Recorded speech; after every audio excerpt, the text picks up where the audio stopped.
नमस्कार, ANB news देख रहे हैं आप। मैं हूं आपके साथ पल्लवी राजपूत और हमारे खास कार्यक्रम राष्ट्र धर्म में आप सभी का स्वागत है। उत्तर प्रदेश सरकार का ध्यान अब धार्मिक शहरों में पर्यटन के विकास पर है। योगी सरकार इस क्रम पर लगातार प्रयास में भी लगी हुई है। शुक्रवार को सीएम योगी की अध्यक्षता में लोक भवन में उत्तर प्रदेश कैबिनेट की एक अहम बैठक संपन्न हुई। विंध्य धाम विकास परिषद और चित्रकूट धाम विकास परिषद के गठन को लेकर यहां पर मंजूरी मिल गई है। इन दोनों परिषद के अध्यक्ष सीएम योगी आदित्यनाथ और पर्यटन धर्मार्थ कार्य मंत्री नीलकंठ तिवारी इसके उपाध्यक्ष होंगे। कैबिनेट की इस बैठक में 12 प्रस्तावों पर मोहर लगी है।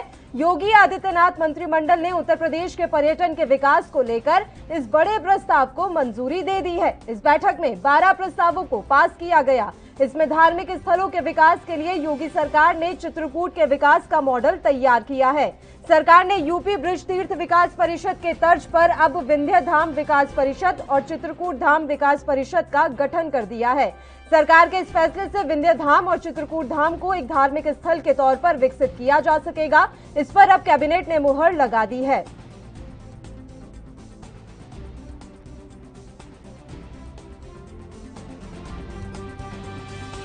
तो आपको बता दें कि शुक्रवार को लखनऊ लोक भवन में एक अहम बैठक संपन्न हुई और इस बैठक में 12 प्रस्तावों पर मोहर सरकार की तरफ से लगाई गई है और ये प्रस्ताव काफी अहम माने जा रहे हैं। योगी कैबिनेट बैठक में जिन अहम प्रस्तावों पर मोहर लगी है उससे ये साफ जाहिर हो रहा है कि सरकार का ध्यान अब पर्यटन और धार्मिक स्थलों को बढ़ावा देने पर है।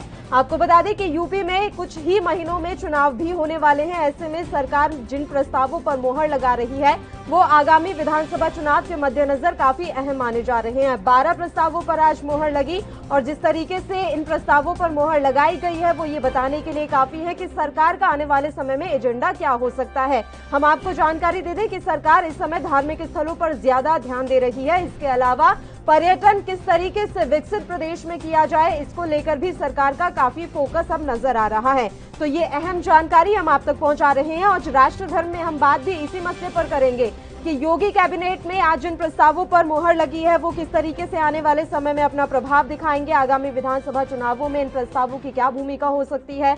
इसके अलावा अभी से क्या यूपी सरकार विधानसभा चुनावों को लेकर तमाम तरह की तैयारियां कर रही है, ये भी अहम सवाल है। हालांकि ये तो दिखाई दे रहा है कि वाकई में अब योगी सरकार पूरी तरीके से विधानसभा चुनाव के मोड में आ चुकी है और इसीलिए आज 12 अहम प्रस्तावों पर मोहर भी लगाई गई है। सीएम योगी ने ये खास और अहम बैठक आज बुलाई थी जिसकी अध्यक्षता खुद सीएम योगी आदित्यनाथ ने ही की। मुख्यमंत्री योगी आदित्यनाथ ने शुक्रवार को कैबिनेट की बैठक बुलाई। बैठक दोपहर 12 बजे लोक भवन में शुरुआत हो गई थी। इसमें 1 दर्जन से ज्यादा महत्वपूर्ण प्रस्तावों पर मोहर लगी है।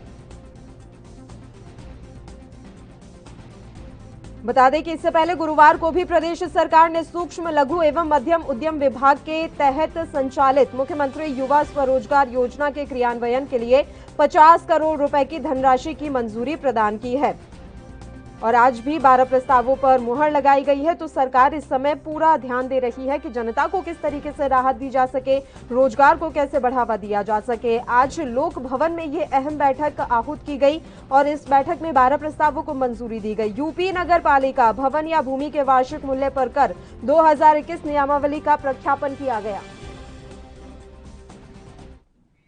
तो मुख्यमंत्री योगी आदित्यनाथ की अध्यक्षता में शुक्रवार को लखनऊ लोक भवन में कैबिनेट की बैठक हुई। इसमें जेवर एयरपोर्ट के विस्तारीकरण और इसके अलावा बेसिक शिक्षा में मृतक आश्रित की नियुक्ति प्रक्रिया में संशोधन समेत 1 दर्जन से ज्यादा महत्वपूर्ण प्रस्तावों पर मुहर लगी। ज्यादा जानकारी के लिए कैबिनेट मंत्रियों ने क्या कुछ कहा है वो भी हम आपको सुनाते हैं। महत्वपूर्ण बैठक हुई है। प्रदेश के हित में कई महत्वपूर्ण निर्णय लिए गए हैं। उसका डिटेल अभी सरकारी प्रवक्ता के माध्यम से जारी किया जाएगा। उत्तर प्रदेश सरकार का एक ही प्रयास है कि प्रदेश की 24 करोड़ जनता के जीवन में खुशहाली आए, प्रदेश का विकास हो, प्रदेश में सुशासन रहे, गुंडे अपराधी और जो भ्रष्टाचारी उनके खिलाफ कार्रवाई हो। इस दिशा में सरकार के माध्यम से काम किया गया है और कैबिनेट के जो प्रस्ताव है उसका डिटेल अभी प्रवक्ता महोदय देंगे। ठीक है, मुझे लग रहा है कि 12 के लगभग थे। कल पंचायत चुनाव के नामांकन है, क्या नामांकन में क्षेत्र में जाना होगा, नामांकन में शामिल होंगे मंत्री लोग।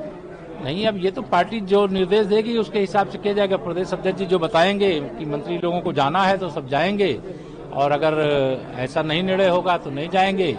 जैसी स्थिति होगी इसके लिए पार्टी का निर्देश होगा। सर, धर्मांतरण को लेकर सर बड़े मुद्दे आ रहे हैं लखनऊ, पूरे उत्तर प्रदेश में सब जगह। देखिए, धर्मांतरण का एक ये खतरनाक खेल है, और जिस खतरनाक खेल में तमाम देसी और विदेशी शक्तियां लग करके और समाज में जहर घोलने का काम करने की कोशिश किए हैं, और उसकी बहुत गहराई से छानबीन हो रही है।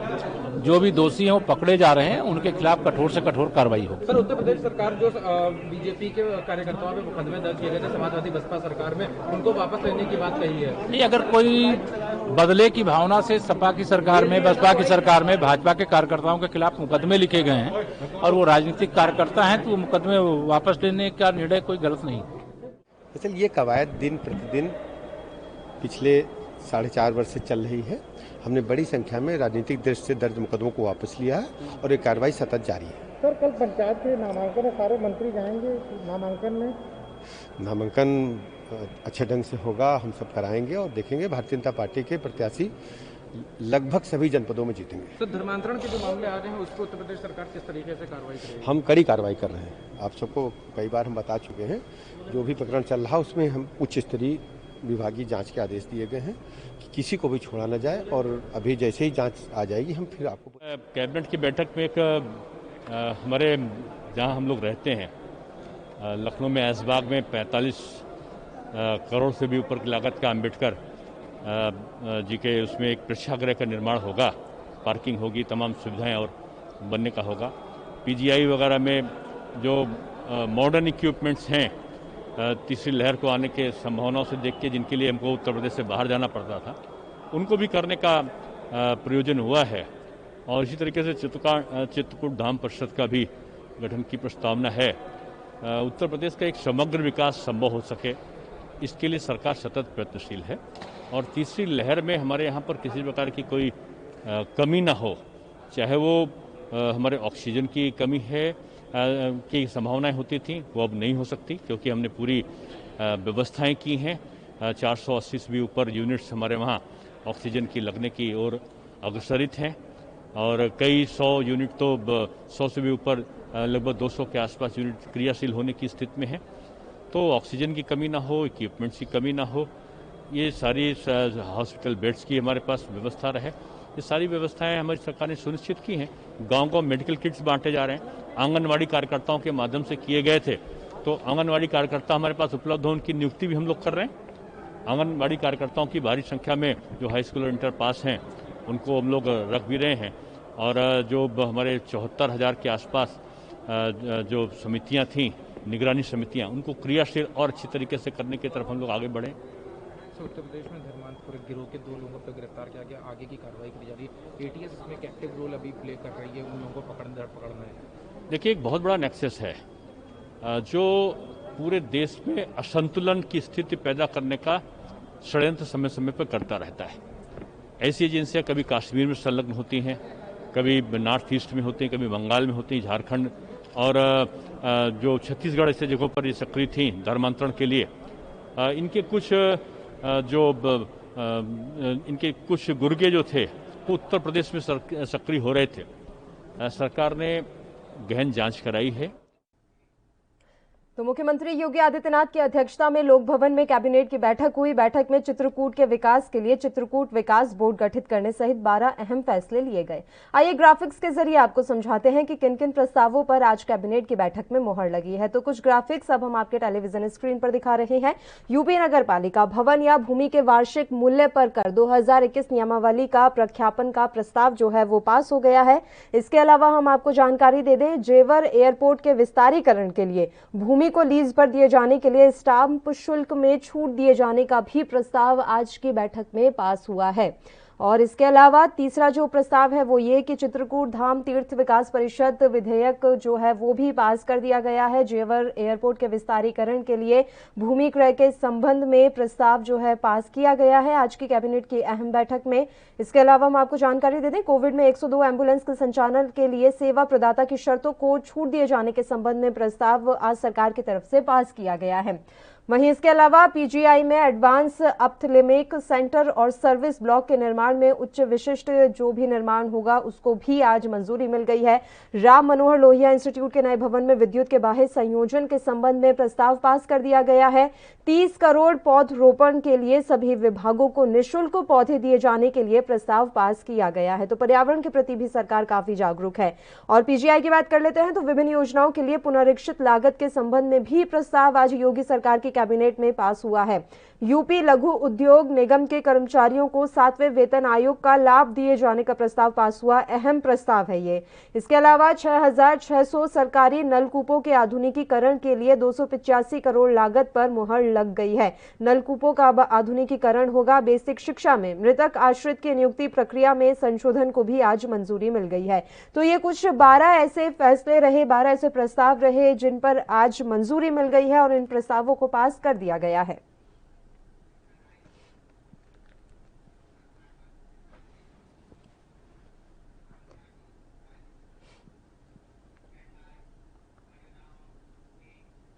चलिए अब इस मसले पर चर्चा की शुरुआत कर लेते हैं। 3 मेहमान इस समय हमारे साथ लाइव जुड़ गए हैं। मेहमानों से आपका परिचय करवा देते हैं। भारतीय जनता पार्टी से कैप्टन आई सिंह जी इस समय हमारे साथ लाइव जुड़े हुए हैं। इनके अलावा रत्नाकर सिंह जी जो कि कांग्रेस से हैं और राजनीतिक विश्लेषक डॉक्टर ईशान त्यागी जी भी हमारे साथ इस समय लाइव जुड़ गए हैं। तीनों ही मेहमानों का स्वागत करती हूँ एएनबी न्यूज पर। शुरुआत कैप्टन आई सिंह जी आपके साथ करेंगे। सर, जिस तरीके से आज 12 प्रस्तावों पर मुहर लगाई है यूपी कैबिनेट ने, ये बात तो साफ हो गई है कि आगामी विधानसभा चुनावों के मद्देनजर अब सरकार अपनी योजनाओं का पिटारा खोल रही है और अपना पिटारा भी खोल ही रही है कि लोगों को ज्यादा से ज्यादा राहत दी जा सके। तो हम ऐसा मान लें कि जो विधानसभा चुनाव आने हैं उसमें इनका लाभ आपको मिलेगा?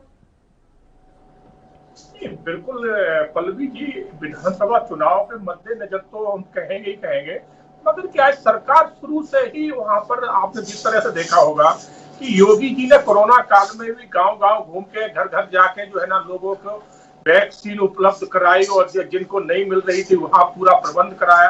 तो योगी जी शुरू से ही क्रियाशील रहे, वो कहीं किसी चीज में कमी नहीं। पिछले साल जब लोग दूसरे शहरों से भाग भाग के उत्तर प्रदेश में आ रहे थे तो उनके लिए रोजगार उपलब्ध कराना, कहां से कैसे हर जगह जो है ना, किसी को हथकरघा में दिया, किसी को लोन दे के बनवाया। तो मतलब योगी जी शुरू से ही बहुत ही क्रियाशील है और बहुत प्रदेश की चिंता रखते हैं। तो इन्हीं चीजों को देखते हुए कि अगर पेंडिंग कोई काम रह न जाए, हम उनको पूरा जल्दी से जल्दी निपटाएं, उसी तरह से योगी जी और हमारी पूरी उत्तर प्रदेश की सरकार और साथ में उनके केंद्र सरकार साथ में खड़ी है। माननीय प्रधानमंत्री का पूरा आशीर्वाद है उनके साथ में, माननीय गृह मंत्री अमित शाह जी का पूरा साथ है उनके साथ में। तो ये जो है ना, हमारी सरकार उत्तर प्रदेश में ही नहीं, आप कहीं भी देखो, जहां भी हम काम करते हैं जनता के बीच में, जनता के हित के जो भी मुद्दे हैं उनको हम सर्वोपरि रख के देख के तब चलते हैं। हम ये नहीं कि चुनाव जीत गए उसके बाद फिर हम मुड़ के न देखें और वहां अराजकता फैला दे, तो वो हमारा नहीं। आपने देखा होगा कि पूरे जो है ना 5 साल खत्म होने को जा रहे हैं, उत्तर प्रदेश में आपने एक भी जातिगत कोई दंगा और ये नहीं देखा होगा। पिछली जब सरकारें रही है तो आपने देखा किस तरह से जातिगत दंगे होते थे, जातिगत थाने वहां ठेके पे चलते थे। तो ये आपने भारतीय जनता पार्टी के कार्यकाल में किसी भी प्रांत में नहीं देखा होगा।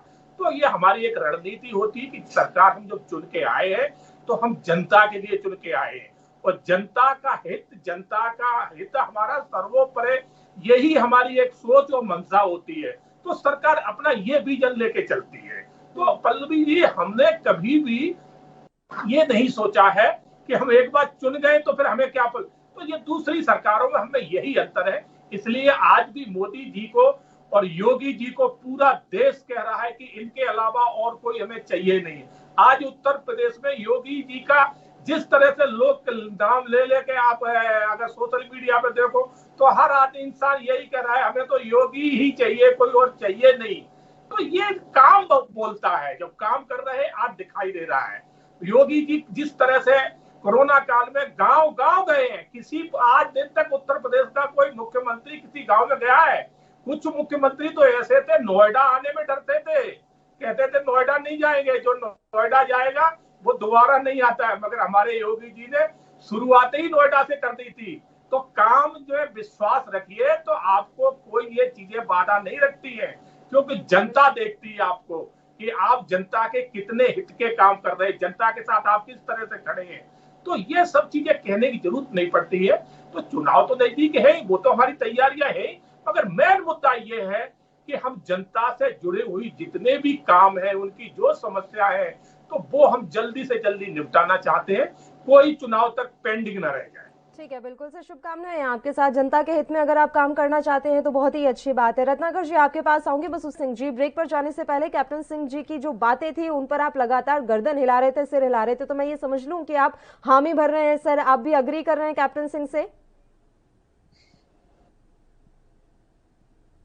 उत्तर प्रदेश के बारे में और जो उपलब्धियों को जो गिना रहे थे, तो ये मुझे सुन के ऐसा लग रहा था कि जैसे कोई चुनाव में जाता है तो अपना मैनिफेस्टो किस तरह से बनाता है और किस तरह से उसको प्रचार और प्रसार करता है, वो उसकी याद मुझे आ रही थी। जैसे मैनिफेस्टो पढ़ रहे हैं, जो इनके चुनावी वादे होते हैं, जो भी कभी पूरे नहीं होते हैं, उस तरह का मुझे कुछ लग रहा था, इसलिए मैं सिर हिला रहा था। जमीनी हकीकत कुछ इससे जुड़ा है। अगर आप देखेंगे तो उत्तर प्रदेश की जमीनी हकीकत जो सफर साहब बता रहे थे, उससे बिल्कुल जुड़ा है। आपको याद होगा कि 2000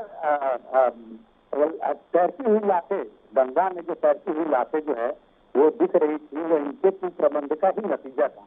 जो गंगा के किनारे, इलाहाबाद में गंगा के किनारे रेत के अंदर दबाई गई हुई लाशें थी, वो इनके कुप्रबंध का ही नतीजा था। ये आज जो उपलब्धियां गिना रहे हैं, मैं इनके फर्जीवाड़े की बात ही कह रहा हूँ कि कुंभ का मेला, पहले तो कुंभ का मेला की अनुमति नहीं देनी चाहिए थी। कोविड जैसे महामारी में जहाँ पे इस तरह का, जहाँ पे मास गैदरिंग हो रहा था, वहाँ पे अनुमति नहीं दी, यानी चलिए दिया इन्होंने, अधिक हुआ, लेकिन वहाँ पे भी ये कह रहे थे कि हम लोगों का कोविड टेस्ट कर रहे हैं, वहाँ पे भी फर्जीवाड़ा सामने नजर आया। 1 लाख जो है फर्जी कोविड टेस्ट पाया गया है, यही नंबर पे टेस्ट किए गए, तो इस तरह का फर्जीवाड़ा पूरे उत्तर प्रदेश में चल रहा है।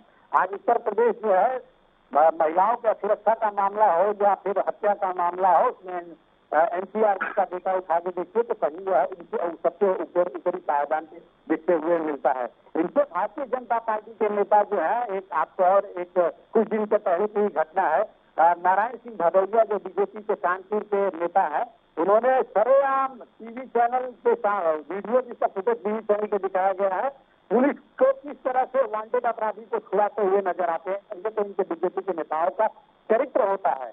और जो बात करते हैं कि जो गरीब सराय है उनकी मदद ये करते हैं।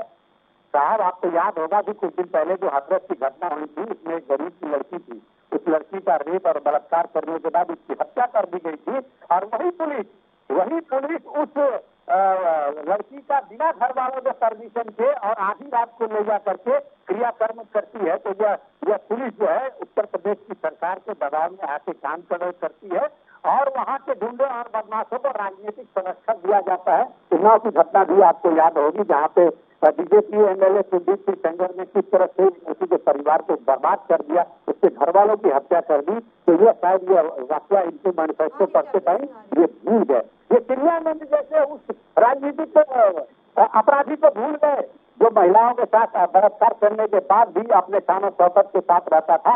विपक्ष का दबाव हुआ, वो हल्ला हुआ, टीवी पे जब मुझे खाने लगे तो इन्होंने दबाव में आके उनके ऊपर कार्रवाई किया। तो ये मैनिफेस्टो पढ़ना छोड़िए, किताबी बातें तो उनकी बहुत है, किताबी न जाने कितनी योजना इन्होंने किताबों में सोचा है, लेकिन जमीन तो आज भी एकदम हुआ है। आज को आपको एक महत्वपूर्ण बात बताता हूँ कि कोविड में जहाँ पे यह अपनी सफलता को दम भरते नजर आ रहे हैं, वहाँ पे पूर्व 1 साल के दौरान 14 विधायक और जिसमें 3 मंत्री ने दम तोड़ा है कोविड की वजह से। तो यह तो रसूखदार लोगों का हाल है, आम जनता का तो हाल खोलिए। मेरे अनुभव से, मैं जहाँ उत्तर प्रदेश में बनारस का रहने वाला हूँ, मैं वहाँ की घटनाओं से काफी वाकिफ हूँ। गाँव में जाइए, कम से कम एक गाँव में 15 से 20 लोग कोविड की वजह से, कोविड के इलाज में प्रॉपर नहीं होने की वजह से वहाँ पे 15 20 लोग होते गाँव में लोग मरे हैं। और उत्तर प्रदेश में सब लगभग 1 लाख गाँव है, तो आप इन आंकड़ों को जोड़ लीजिए कि कितने लोग मरे हैं। ये सरकार आंकड़ों को छुपाने का काम कर रही है। आज 24 करोड़ की जनसंख्या है, पूछ लीजिए कि कितने करोड़ 2 डोज के टीके लगे हुए हैं, करोड़ में भी नहीं है, लाखों में है। तो ये दम भर रहे हैं कि हम दिसंबर तक कोविड का टीका पूरा कर देंगे। तो आज ये आंकड़े आप देख के समझ जाएंगे कि इनका किस तरह से किताबी जो है ज्ञान बांटा जा रहा है और लोगों को दिखाया जा रहा है, लेकिन जमीनी हकीकत जो है इससे बिल्कुल जुदा है। ठीक है, ईशान त्यागी जी, आवाज मिल रही है आपको सर? जी पल्लवी जी। सर सीधा सा सवाल है मेरा, अभी वर्तमान में आप यूपी का गणित क्या देख रहे हैं? पल्लवी जी देखिए, पहले हमको ये देखना पड़ेगा कि पिछले 4 साल में जो भाजपा का राज रहा है उसमें क्या क्या हुआ है, और उसके बाद हम देखेंगे कि अगले साल की जो तैयारी है वो भाजपा किस तरह से कर रही है, और क्या उसके मुद्दे असल में होने चाहिए, और क्या मुद्दे भाजपा इलेक्शन में लेके जा रही है अगले साल। तो पहली बात तो ये है, पिछले 4 साल में जो ब्राह्मणों के बेसिस पे, जो एक अपर कास्ट के बेसिस पे सरकार बनाई भारतीय जनता पार्टी की, जो भारतीय जनता पार्टी ने, वो ब्राह्मणवाद छोड़ के वो ठाकुरवाद की तरफ चले गए, क्योंकि जो योगी जी हैं वो एक ठाकुर हैं और ठाकुरवाद का एक दौर चल पड़ा। हमने देखा जिस तरह से अभी रत्नाकर भाई ने भी बोला कि जिस तरह से एक पीड़िता का रेप करके उन्नाव में किस तरह से जो जिसने रेप किया था उसको बचाया गया, तो एक ठाकुरवाद का दौर चल पड़ा है। दूसरी चीज यहाँ पे अभी ये है कि 4 साल में क्या ये जो अभी रोजगार के लिए बात कर रहे थे कैप्टन आई सिंह साहब, देखिए कैप्टन साहब अगर आप देख लेते एक बार, तो जो यूपी का जो अनएम्प्लॉयमेंट रेट है वो 21 से 23% के आसपास है। इसका मतलब ये है कि 21 से 23% जो युवा हैं या जो लोग हैं यूपी के वो बेरोजगार हैं। तो पहली बात तो ये है कि यूपी में जो रोजगार है उसकी जो सुविधाएं हैं, जो रोजगार की जो अपॉर्चुनिटीज हैं वो नहीं बढ़ी हैं।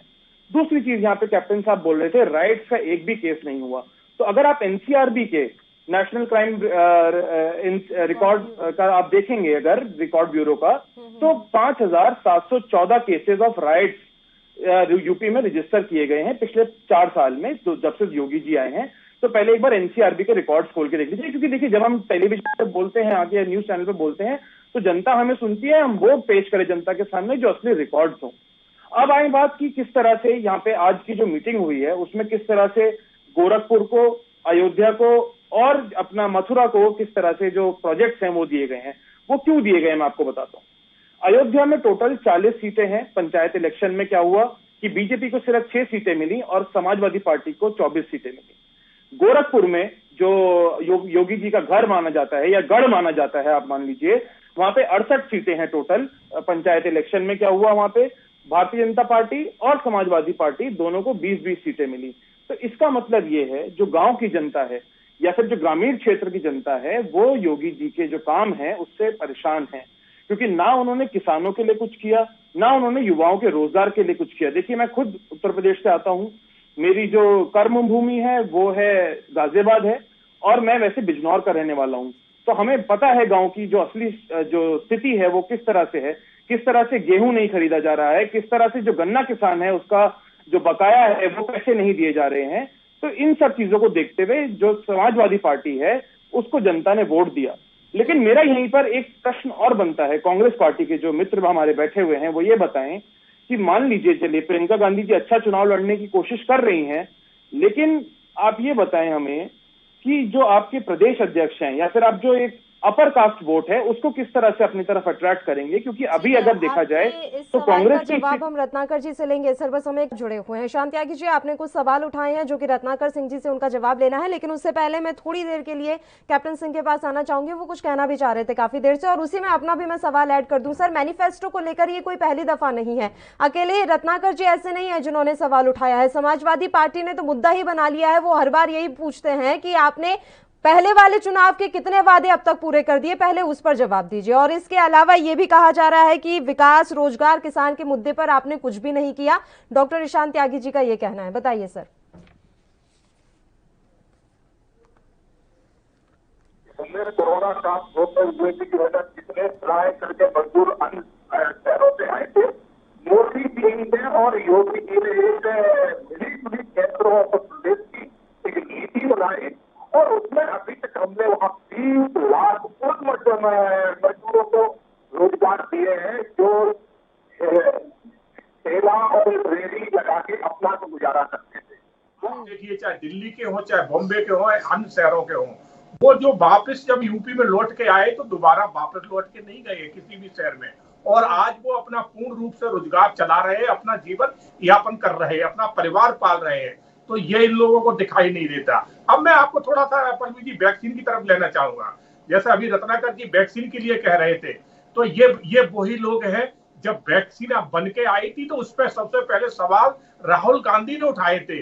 यहां तक कह दिया था कि ये वैक्सीन बहुत जल्दबाजी में लाई गई है और ये विश्वसनीय योग्य नहीं है। तो ये प्रश्न किसके ऊपर लगाया था? हमारे देश के जो वैज्ञानिक है, हमारे डॉक्टर हैं, जिन्होंने बड़ी मेहनत करके 9 महीने के अंदर इतनी, मतलब दूसरे देश नहीं ला पाए, मगर हमारे देश के वैज्ञानिकों डॉक्टरों की इतनी रातों दिन की मेहनत, जिन्होंने 9 महीने के अंदर वैक्सीन बना के तैयार कर दी, और उस पर प्रश्न लगाने वाली कांग्रेस पार्टी थी, समाजवादी पार्टी थी, ये पार्टियां थी। और मैं आपको बताऊं कि इनके राजस्थान में क्या हो रहा है, हम वैक्सीन इनको वहां जरूरत से ज्यादा दे रहे, और वैक्सीन इन्होंने वहां बर्बाद करके गड्ढों में दबाई है, और बात करते हैं ये वैक्सीन लगाने की। ये लोग सिर्फ राजनीति करते हैं तोड़ मोड़ की, ये जनता को गुमराह की। तभी तो आज कांग्रेस का इतना बुरा हर्ष है कि जनता इनको देखना पसंद नहीं कर रही है, ना तो केंद्र में बचे न प्रांतों में बचे हैं। और इनके देखिए, इनके आपस में ही क्या हालत है। राजस्थान में सचिन पायलट और अशोक गहलोत का डेली जो है ना जूतम फेंक हो रहा है, और पंजाब में कैप्टन का और दूसरा जो उनका हमारी पार्टी छोड़ के गया है उनका देखो रोज डेली जूता पेजर हो रहा है। तो ये क्या बात करेंगे? ये जो जनता के हितैषी नहीं है, ना जनता के शुभ चिंतक के है, इन्हें तो कुर्सी चाहिए लूटने के लिए। अच्छा। आप हमारे एक भी प्रांत में बता दो कि हमारे यहाँ कुछ ऐसा हो रहा हो, मगर इनके यहाँ जो भी सरकार 2-3 इनको मिल गई है वो भी ये ठीक से नहीं चला पा रहे। बात बस ये है कि हमने राजस्थान के मुद्दे पर डिबेट नहीं रखी है। वहाँ तो बीजेपी का जो हाल है ना, अगर आप अंदर खाने जाना चाहें तो वो आप मुझसे बेहतर समझ सकते हैं सर, उस पर मुझे टिप्पणी करने की आवश्यकता नहीं है। और AK शर्मा की जो एंट्री हुई है उसके बाद आपके यहाँ अब यूपी में क्या होगा वो भी हम देख लेंगे, तो अभी मैं उस चीज पर जा ही नहीं रही हूँ। मैं बस ये कह रही हूँ कि मुद्दे क्या हैं, आज जो प्रस्ताव लगाए गए हैं, मुहर जिन पर लगाई गई है, उनका आने वाले समय में क्या इम्पैक्ट होगा, क्योंकि अंदर खाने की सियासत आप मुझसे ज्यादा बेहतर समझ रहे हैं सर, तो अभी हम वो रहने देते हैं। पल्लवी जी, हमारे यहाँ अंदर बाहर कुछ नहीं है, जो भी है सब सामने दिखाई देता है। हमारे यहाँ ऐसा कुछ नहीं, हमारे यहाँ कांग्रेस की तरह जूतम पेजन नहीं होता जैसे इनके यहाँ रोज हो रहा है। हमारे यहाँ आप एक बार भी बता दो ऐसा कुछ हो रहा हो, दिखाई दे रहा है। ठीक है, लोग कहने को तो बहुत कुछ कहते हैं, झूठ बोल, कांग्रेस का तो काम ही शुरू से झूठ रहा है। इन्होंने तो जब से देश आजाद हुआ है तब से झूठ बोला है। कश्मीर के ऊपर इन्होंने इतना बड़ा जो ना जनता को झूठ बोला है। जब कश्मीर में धारा 370 की जरूरत ही नहीं थी, कांग्रेस ने क्यों लगाई थी आप बताइए? अगर लगाई थी तो वहां की सत्ता जब हरीश सिंह ने सरकार को सौंपी थी कि उनके साथ एक एग्रीमेंट हुआ था, तो वहां की पावर किसको देना चाहिए? हरीश सिंह को देना चाहिए ना। इन्होंने किसको दी? वहां के जो है ना एक शेख को दी। तो ये शुरू से इनकी रणनीति। यूपी वापस आ जाते हैं। तो मैं वही बता रहा हूँ कि कांग्रेस का चेहरा क्या है। इन्होंने देश को जातियों में और धर्म में बांटा है और जाति दंगे करवाए हैं।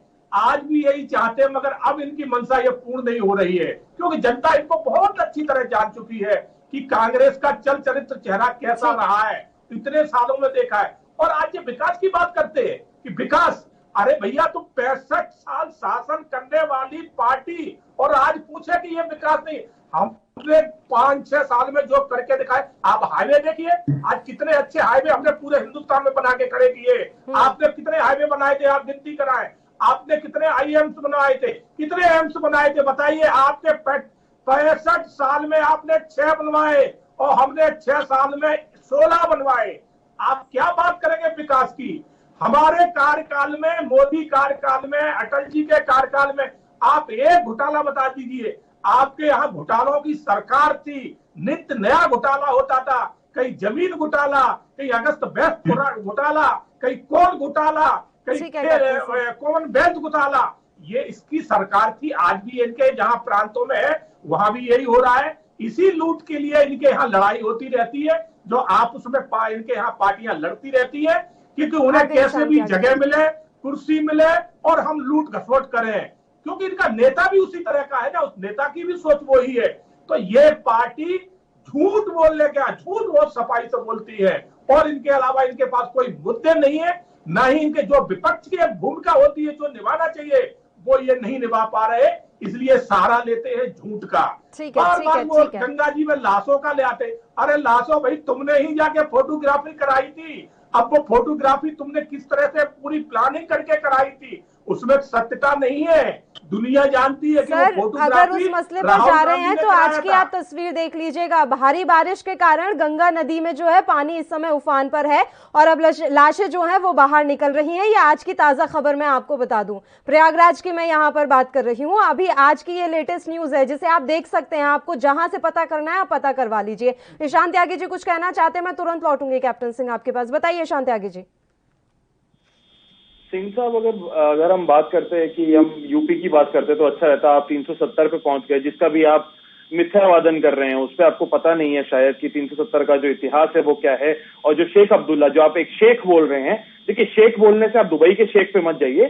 शेख अब्दुल्ला प्रो इंडिया थे और प्रो डेमोक्रेटिक थे, इसलिए शेख अब्दुल्ला को वहां का जो सब कुछ है वो सौंपा गया। आप एक बार 370 का इतिहास पढ़ लीजिएगा। चलिए छोड़िए उस बात को, अब बात करते हैं उत्तर प्रदेश की। अब इन्होंने बात करी कि किस तरह से उत्तर प्रदेश में जो कांग्रेस है, जो पार्टी 20 साल 25 साल से सत्ता में ही नहीं है उत्तर प्रदेश में, उस पर ये सवाल उठा रहे हैं उत्तर प्रदेश में। तो ये कितना दुर्भाग्यपूर्ण है। देखिए, अगर आप 5 साल से सत्ता में है, अगर आप 4 साल से सत्ता में हैं, तो आप जवाब दीजिए ना जनता की प्रॉब्लम्स का। क्यों कोविड के जो नंबर हैं वो छुपाए जा रहे हैं? चलिए, जो लाशें तैर रही हैं, मान लिया कांग्रेस ने फोटोग्राफी करवाई या किसी भी अन्य ऑपोजिशन पार्टी ने फोटोग्राफी करवाई, लेकिन क्या राहुल गांधी या क्या अखिलेश यादव, क्या मायावती जी पर्सनली गई थी वो लाशें उठा के और वहां पे रखी गई और उसके बाद उनकी फोटो खींच ली गई? तो ये सब चीजें देखिए, आप गुमराह करने के लिए बहुत अच्छी लगती हैं लोगों को। अगर आप गुमराह करना चाहेंगे तो बहुत अच्छी लगती हैं, लेकिन अगर आप धरातल पे बात करें, अगर आप बात करें कि क्यों 21% से 23% बेरोजगारी है उत्तर प्रदेश में, क्यों जो हमारे जो किसान हैं उनकी आय डबल नहीं हुई अभी तक, क्यों ब्राह्मणों को इस तरह से मारा जा रहा है, मैं आपको 5 किससे गिनवा सकता हूं कि जहां पे ब्राह्मणों को मारा गया। एक एप्पल एग्जीक्यूटिव को मारा गया, उसको गोली मारी गई पुलिस द्वारा। क्यों जो सीए एनआरसी के विरुद्ध जो लोग प्रोटेस्ट कर रहे थे उन पे फेक केस लगा के उनको जेल भेजा गया?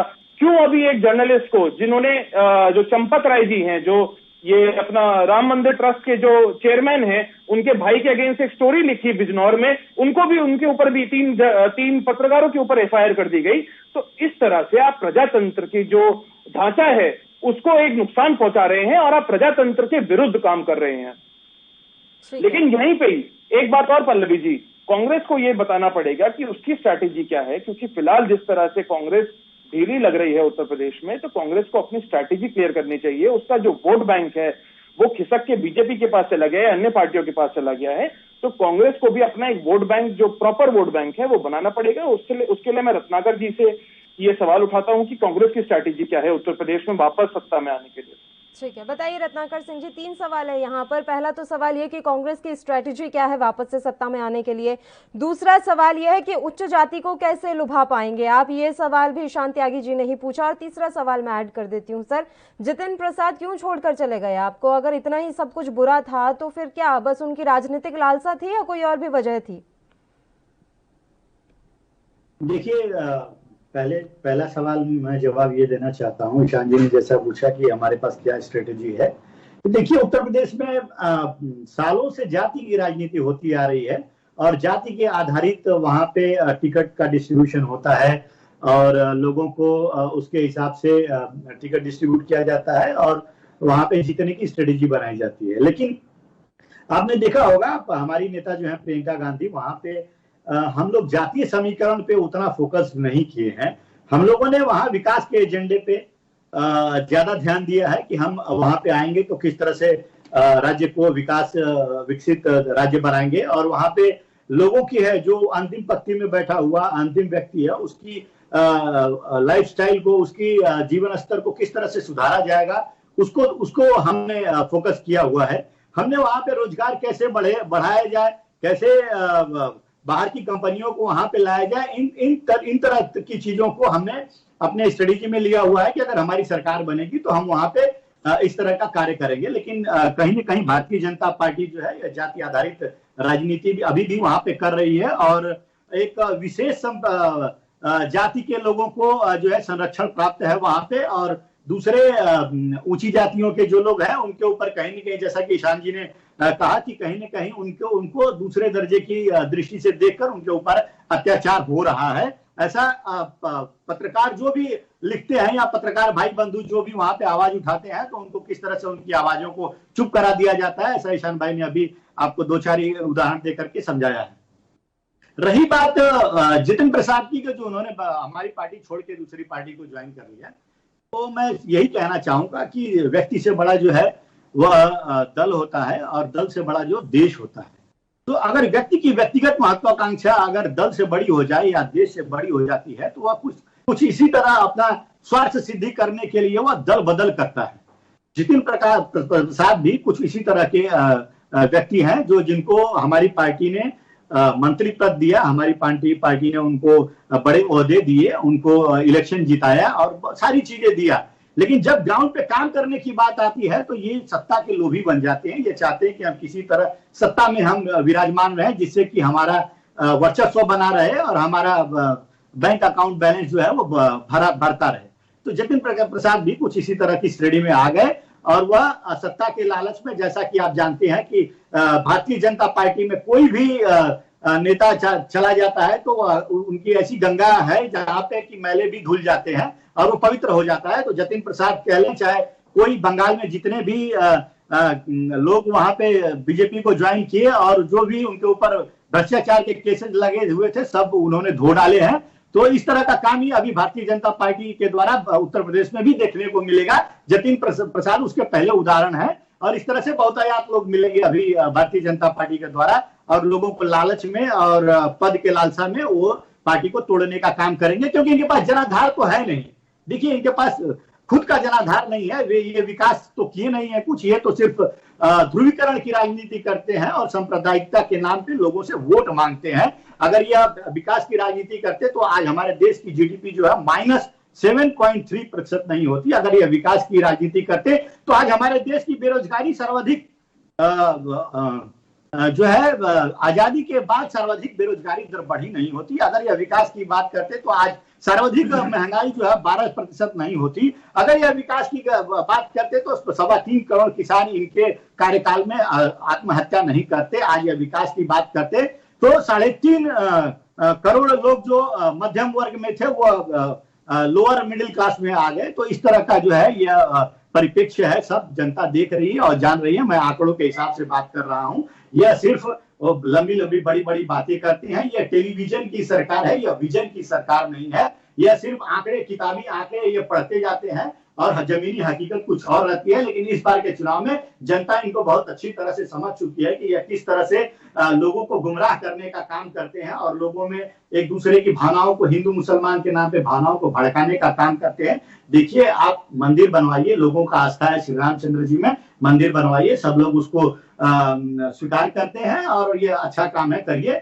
लेकिन मंदिर के नाम पे, श्री राम के नाम पे लोगों को लड़ाना छोड़ दीजिए, हिंदू और मुसलमान को लड़ाना छोड़ दीजिए। आप जो इस तरह का काम करते हैं, विकास की राजनीति करिए, लोगों को रोजगार देने का काम करिए, किसानों को जीवन स्तर बढ़ाने का काम करिए, आज महंगाई के ऊपर कंट्रोल करने का काम करिए। धन्यवाद मोदी जी का पोस्टर मत लगाइए, क्योंकि धन्यवाद मोदी जी का पोस्टर आपको लगाना तब चाहिए था जब पेट्रोल की कीमत 100 रुपए के ऊपर चली गई थी। तो उस समय आप जो पोस्टर हटवा लिया सारे पेट्रोल पंप से, मोदी जी का पोस्टर आपने हटवा लिया। उस समय भी धन्यवाद मोदी जी का पोस्टर वहां पे रहना चाहिए था। तो इस तरह का काम करते तो जनता आपकी सच्चाई के बारे में जानती।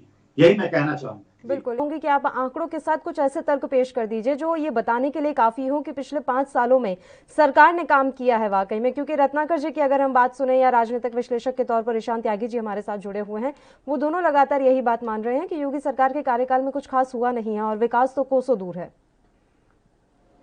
बिल्कुल पल्लवी जी, मैं आपको बताना चाहूंगा, उत्तर प्रदेश में हमने सबसे पहली बात देखिए कि गरीब महिलाओं को वहां धुआं की मुक्ति कराने के लिए घर घर सिलेंडर पहुंचाए, गैस पहुंचाई फ्री में।